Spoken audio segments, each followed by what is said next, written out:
Once you give that to a man, guess what? I'm gonna ask y'all a question. If I'm gonna give a scenario. If you go to Publix or something, and you see somebody licking all the frosting, the last cake in there, they're licking all the frosting off the cake, eating it all up, and then it's just the cake part left. Would y'all buy that cake? It's the same thing that you're doing to yourself.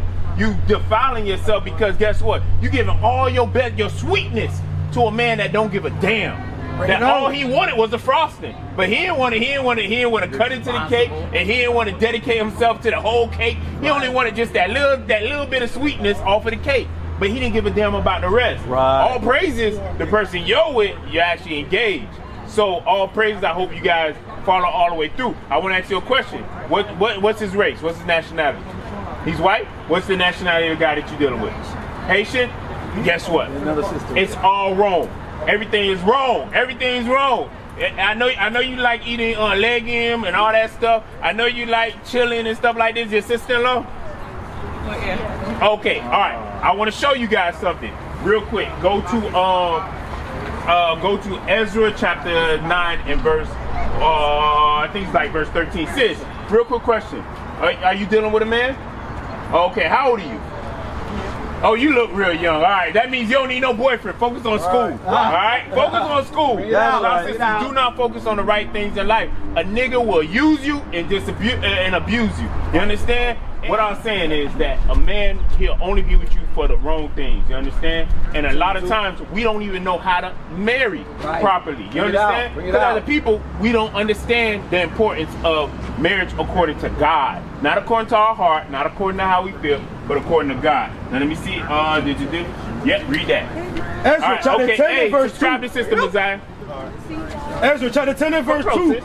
And Shechaniah the son of Jehiel, one of the sons of Elam, answered and said unto Ezra, we have transgressed against our God. So we transgressed against our God. Read on. And have taken strange wives of the people of the land.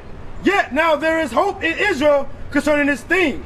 Now therefore, let us make a covenant with our God to put away all the wives and such and such as are born of them, according to the counsel of my Lord. Down to Rock 26. So what we just read was basically our men and our women were marrying other nations. People outside of the 12 tribes of Israel, which are the so-called blacks, Hispanics, and Native Americans. Like the man you're with, he is so-called Caucasian. I know it might sound crazy, but according to the Bible, God says marry amongst your race. Like Caucasians are supposed to marry Caucasians. Right. Because the Israelites are supposed to marry Israelites. Right. The Arabs are supposed to marry Arabs. I know it sounds crazy, but that's what God says in the Bible. In America, we have this melting plot where it's like, hey, we friends, we love each other, but that's not according to God. Read that, verse 19. Sirach chapter 26 and verse 19. My son, keep the flower of thine age sound. Meaning, keep the flower of your age going into who you deal with. Read on. And give not thy strength to strangers. Meaning, don't go in on the other nations. Anybody outside of the 12 tribes of Israel. Read on. When thou hast gotten a fruitful possession. When a man gets a woman, that's the fruitful possession. Read on. Through all the field, sow it with thine own seed, trusting in the goodness of thy stock. So thy race. Say what? So thy race. So the Bible does talk about race. A lot of times we disconnect race with the Bible and we think, oh, for God so loved the world that he gave his only begotten son. No, that's not the Bible. That scripture is of the Bible, but the twist that Christianity put on it is not of the Bible. Read on. So it said, so thy race. So thy race, which thou leavest, shall be magnified. So, sis, you being an African American, what you're doing, you're actually magnifying a race outside of your race. You're actually magnifying this race, the race that took us into captivity, that took us into slavery. And a lot of times we don't connect those dots. But just 60 years ago, you had, civil rights movement. You go back another 30, 40 years, you had us going into slavery, our redlining and so on and so forth. You had us being lynched and so on and so forth. And I know it's a disconnect. You know why it's a disconnect? Because they downplay our history and they excel their history. And they be like, wait, hey, it's all good. We all love each other. Biracial child, I understand where you're coming from, but I don't agree. Okay, all right, okay, sis. You don't necessarily have to agree. Isaiah 13 and verse 15. Sis, come in the shade, sis. I know you hot with that sweater on, standing out there. Come in the shade. Read that, Isaiah 13. Get to it, Isaiah 13, 15. Isaiah chapter 13 and verse 15.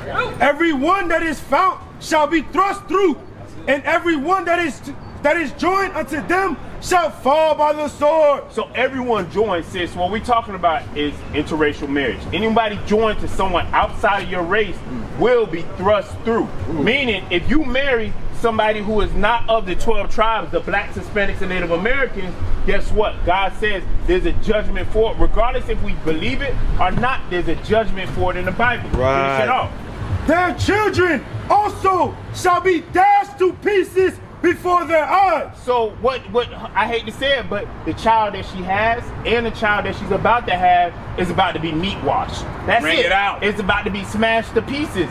God, guess what? They did it to us in slavery. Watch Bring it out. Bring Bring it out. Yes, sir. Bring it out. The same way. Come here, sis. I want to show you something real quick. I want your opinion. What's going on right here? They throwing people in a hole. They throwing babies in holes. What our enemy is doing, what are they doing? They're taking on our kids. But what are they doing to, these are Hispanic kids, these are Native American kids. What are they doing to that child right there? No, look what's in front of him. What is that? That's a wall, a big stone block. And what's in his hand? A baby. This is what they did to the so-called Hispanics and African Americans. We both went through the same tragedies. Right. And the problem is we have become so disconnected from that now we think that the same people that did this, they love us. If they don't love us, you know what the proof of the pudding is? Just look at Trump. He posted on the news all the time. He said, I want to deport all the Hispanics. You got people who've been working here. I always bring this up when I talk about this subject. I have a neighbor. She's from Colombia. She got deported, left 3 kids in the house. They didn't care about the kids. The one kid was 19, had to go get a job and take care of the 2 younger siblings. Sometimes I go over, I help them, cut their yard, maybe take some trash out for them. But at the end of the day, this is not how it's supposed to be. This all was their land. This was all y'all land. So how can a nation come and take away your land that was given to you? How? Deuteronomy 28 and verse 15. Because, hey, sis, so what we're going on is our history in the Bible. That's so right. what happened is we went into, we broke God's commandments, and part of breaking his commandments, all these atrocities happened to us. From slavery to us to this day paying taxes, to us having to struggle from paycheck to paycheck, from us going into their religions. Everything came from this point on. We became more and more destroyed to the point, like, if I see a so-called Hispanic, I won't see them as my family. I see them as, hey, nah, man, they going through their own problems. You see it right now with the riots in LA. They say, oh, leave the Hispanics alone. They don't stand by us. But the problem is, as a unit, we don't stand by each other. Right. We're both divided on both sides. Don't matter if you go to the Hispanic side or the black side. We're both divided. And then even amongst each other, you got, I remember one time, I called a Cuban lady by mistake. I said, are you Venezuelan? She said, oh, no. And then it was like a big deal. And I was like, what the hell? Why is it such a big deal, y'all? I understand, okay, I'm wrong about where you're from. Just tell me, oh, I'm Cuban. Why make it a big deal? But the problem is because we don't have that love for one another. We're divided by nonsense. Right. So read that, Deuteronomy 28 verse 15. Deuteronomy chapter 28 verse 15. But it shall come to pass, if thou wilt not hearken unto the voice of the Lord thy God. So God says, if as a people we don't listen to him, read. To observe, to do all his commandments. To do his commandments is an action, read. And his statutes recommend this day. Read. That all these curses shall come upon thee and overtake thee. Now my question is, did a bunch of bad things start happening to us? Did bad things happen to us? Yeah. You had to have a civil rights person by the name of Cesar Chavez. You ever heard of him? He stood up for the Hispanic, the Chicano movement it was called. Right. He had to stand up for his people. Why? Because of the oppression that was going on, because of what he saw, the pay that was getting paid to our brothers and sisters. who are working in the fields, doing the hardest work on the face of the earth. That guess what? The white man don't want to get out there and do that. Bring it out. He ain't going out there to pick fruits. He don't even want to work on a construction site. But you know what he will do? He will get that degree and be the boss and tell you, hey, go pick that up.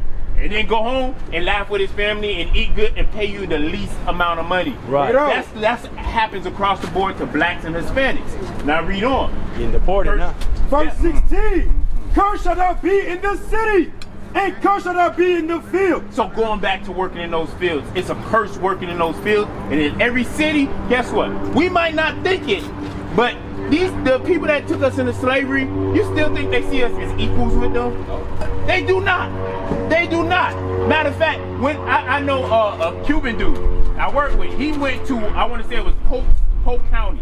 He said he went there. He stopped at because he Googled a breakfast spot because he was on the road going somewhere else. And he said he stopped at a breakfast spot that he heard was good. He went into the breakfast spot. He said everybody turned around and looked at him like, what the hell is this Spanish guy doing? He said everybody in there was white. White, blonde hair. He said everybody was white.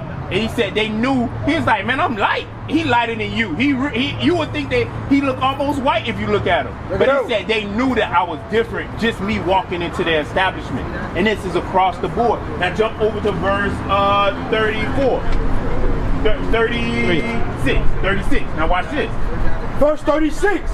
The Lord shall bring thee and thy king which thou shalt set over thee. When slavery happened to the so-called Hispanic. Montezuma. Question: did you guys have kings before the so-called conquistadors came over here? Were they kings set up? Montezuma. Were there rulers set up? I'll put it like that. The Mayans. Mayans and Aztecs. I want to ask you a question. What's your race? I didn't get your nationality. It's Mexican. So you come from the tribe of Issachar. That's right. Tribe of Issachar was the Aztecs. Right. The Aztecs had kings. Right. That's right. They had kings. They have a movie. What's the movie called? Apocalypto. Apocalypto showed a king. That's right. He had jewels in his mouth, jewels around his neck. He had a crown on his head. He was a king. Montezuma, I think. Yeah. Was Montezuma Issachar? Yeah. So you had all these so-called kings that was over you all.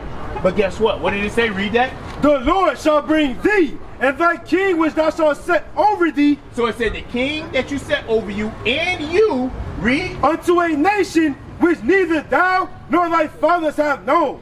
So it says that we will go into slavery. Because I want to ask you a question, because you guys speak Spanish, right? Yeah. Did you speak Spanish when the conquistadors came over?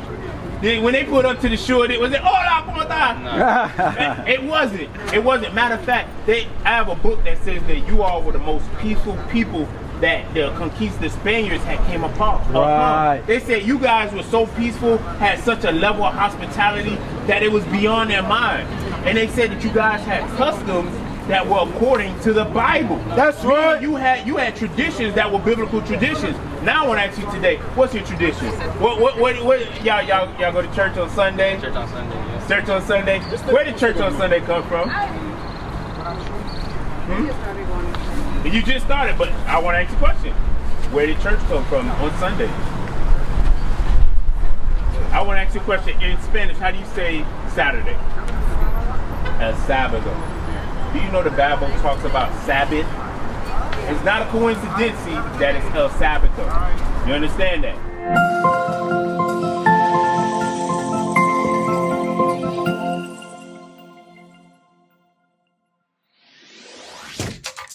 Shalom, Israel. This is Bishop Nathaniel. I want you to know that you can view all our Sabbath classes live on IUIC TV. That's right, I said on IUIC TV. Download the app today. Shalom. What is the nation?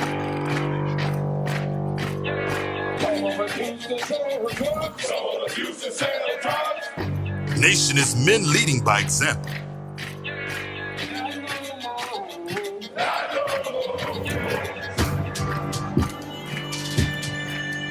Nation is family.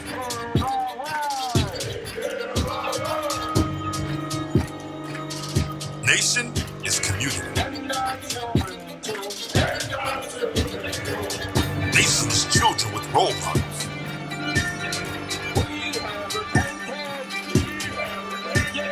Nation is is unity.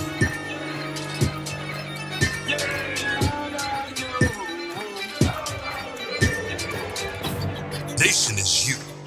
And finally, my brethren, be strong in the Lord. His word, his word, his word.